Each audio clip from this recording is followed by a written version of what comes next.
Thank you very much. Thank you. Thank you very much. Very special place and a very special day. Thank you to Vice President Vance, doing a terrific job. Thanks also to a man who has devoted his life to service members and veterans, Secretary of Defense Pete Hegseth, who's doing really well. He went through a lot, didn't he? But he's doing really well. He's a tough cookie. That's what we want, is a tough cookie.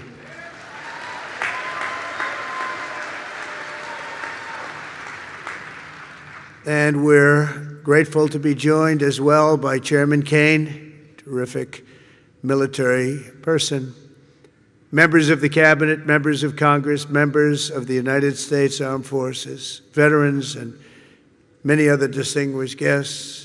We gather today to honor the incredible service members who rest in glory in this cemetery and burial grounds around the world and in 1,000 lonely places known only to God.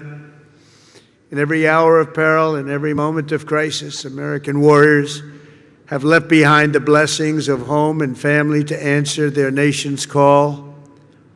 They've offered all that they had within them and given their last breaths to each and every one of us that we might live safe and breathe free. This morning we pay tribute to their immortal deeds.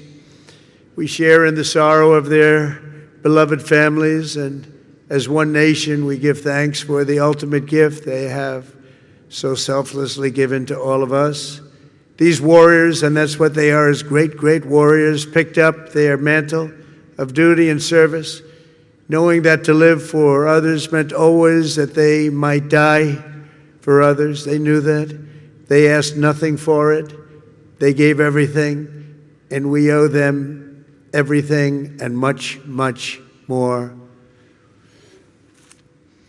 Each of the service members who have made the supreme sacrifice for our nation has also left an unfillable void and an unbreakable silence in the lives of all who love them. For the families of the fallen, you feel the absence of your heroes every day in the family. These are great families. These are wonderful families. In the familiar laugh no longer heard, the empty space at Sunday dinner, or the want of a hug or a pat on the back that will never come again. Every Gold Star family fights a battle long after the victory is won, and today we lift you up and we hold you high. Thank you, thank you, thank you for giving America the brightest light in your lives. It's what you've done. We will never, ever forget our fallen heroes, and we will never forget our debt to you. This Memorial Day is especially significant as we commemorate 250 years since the first American patriots fell on the field of battle. 2.5 centuries ago at Lexington Green, Concord Bridge, Bunker Hill, brave Minutemen and humble farm boys became the first to give their lives for a nation that did not yet have a name.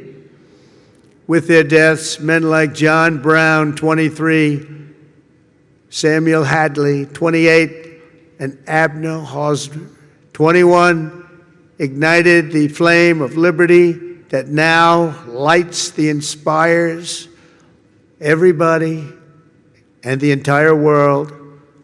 Those young men could never have known what their sacrifice would mean to us, but we certainly know what we owe to them. Their valor gave us the freest, greatest, and most noble republic ever to exist on the face of the earth, a republic that I am fixing after a long and hard 4 years. That was a hard 4 years we went through.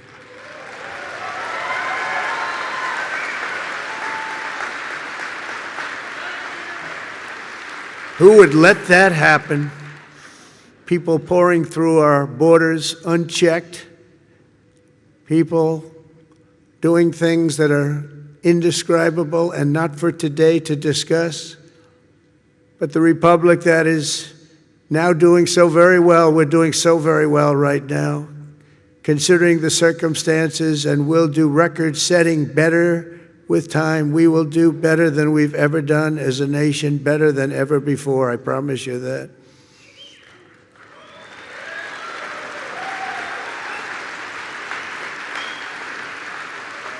In every generation since, at Trenton and Yorktown, at Vicksburg and Shiloh, and in faraway places with names like Chateau, Terrari, Anzio, Iwo Jima, Quezon, Kandahar, really just a few chosen names, and these are names that have become so important on the altar of freedom.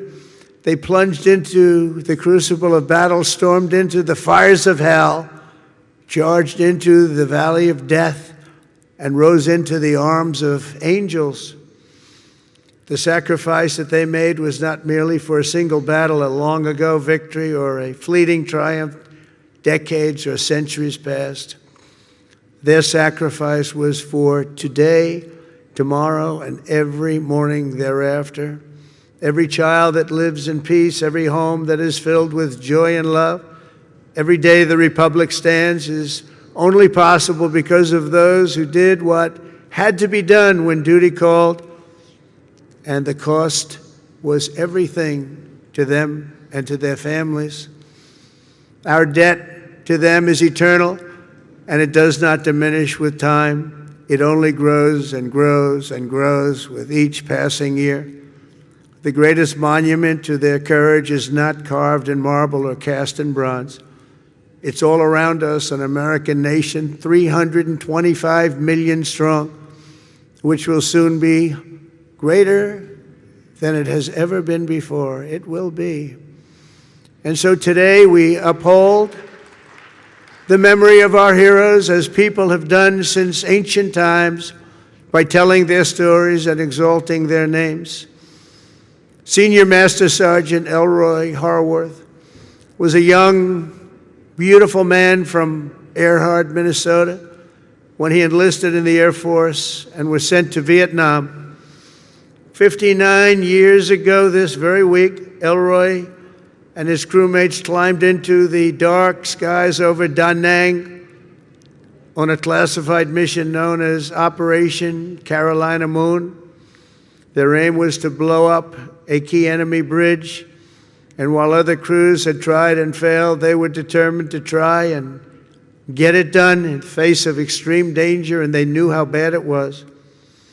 As their C-130 closed in on its target, and Elroy jockeyed his 5,000 pounds of explosives into position, the aircraft came under unbelievably intense fire. They'd never seen anything like it. Try as they might, they were hit as the plane swung low and they went down deep in enemy territory. Elroy was just 24 years old when he gave his life for America, leaving behind a beautiful young wife who was 7 months pregnant. That meant Elroy would never know the joy of meeting his son Troy or seeing him grow, and he would never have the pride to watch his son follow in his father's footsteps and serve 2 decades in the U.S. Army. Sergeant First Class Troy Harworth is with us today, joined by his wife Sonia and their son John, the grandson Elroy never got to hold. Thank you, Troy, and thank you, John, and above all, thank you, Elroy. Thank you very much. Please stand up. Thank you, wherever you may be.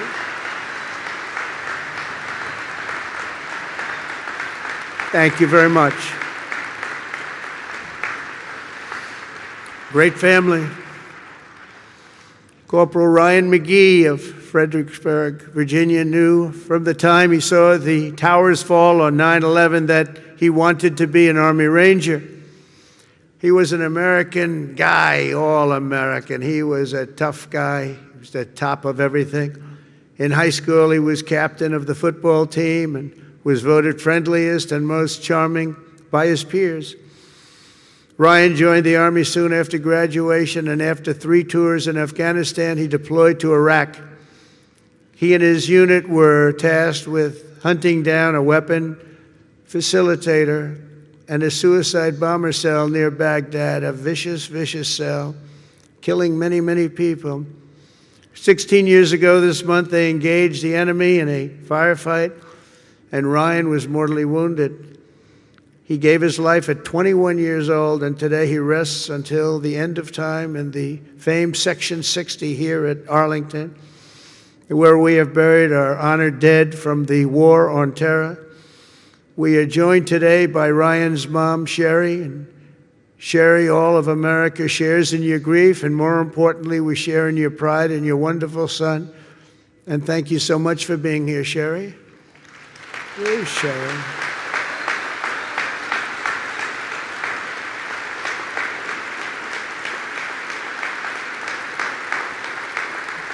Thank you, Sherry. Thank you very much. On behalf of everyone.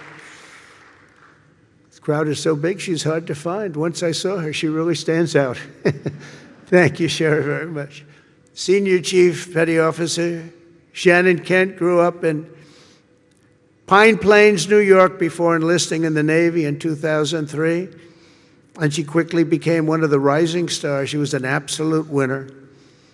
As a linguist, translator, and cryptologic technician, Shannon worked alongside elite special force units like Delta Force and Navy SEALs to help them capture and kill terrorists.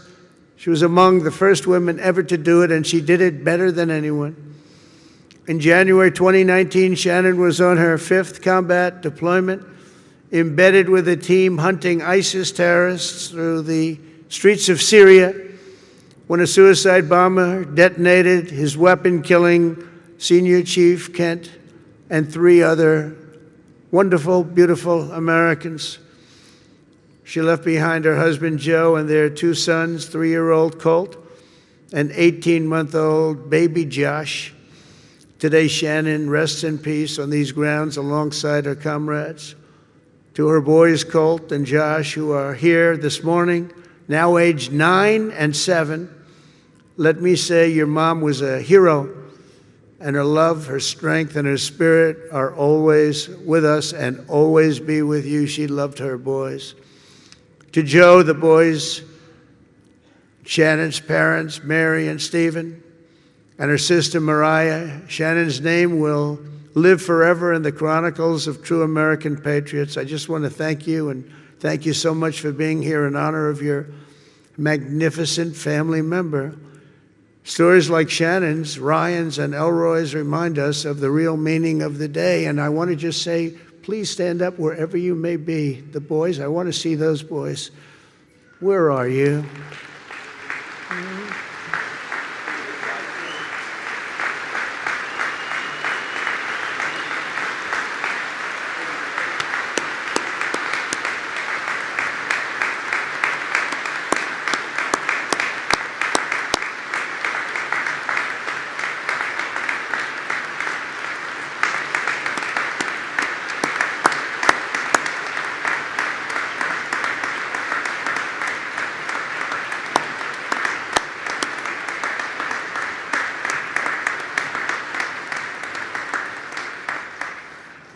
Yeah, good-looking guys.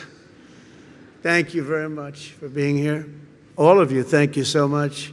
We should never forget, even for a moment, that freedom is a gift of the highest cost and peace is won at the most precious price. These extraordinary American heroes and their immense and ultimate sacrifices, they offer only the faintest glimpse at the infinite grace we have received from all who laid down their lives for America.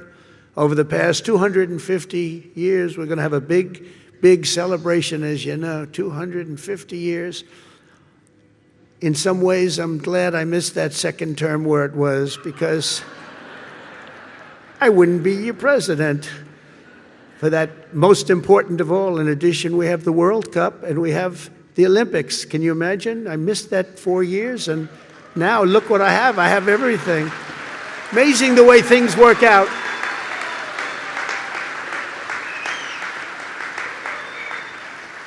God did that. I believe that too. I did it.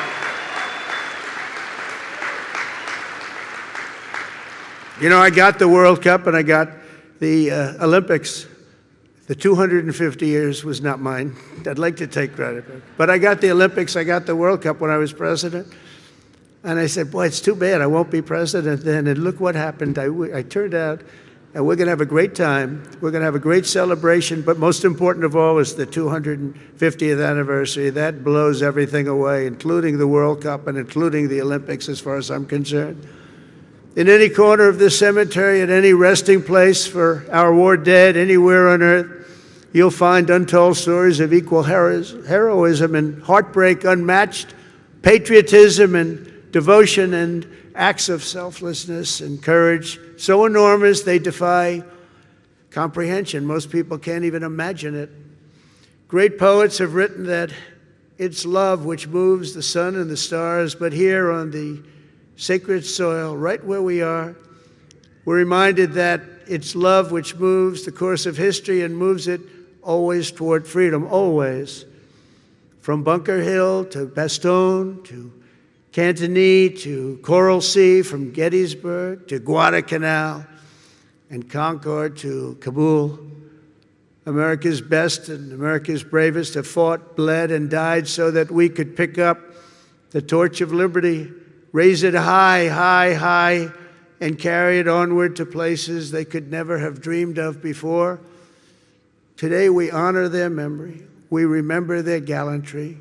We just revere, in the highest sense, we just revere their incredible legacy.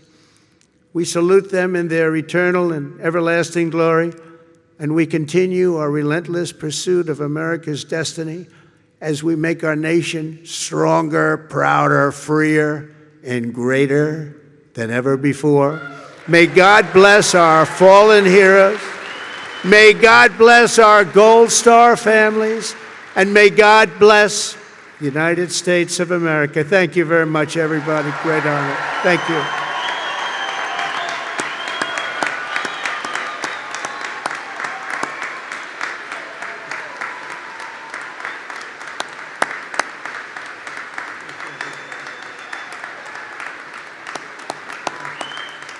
Thank you very much.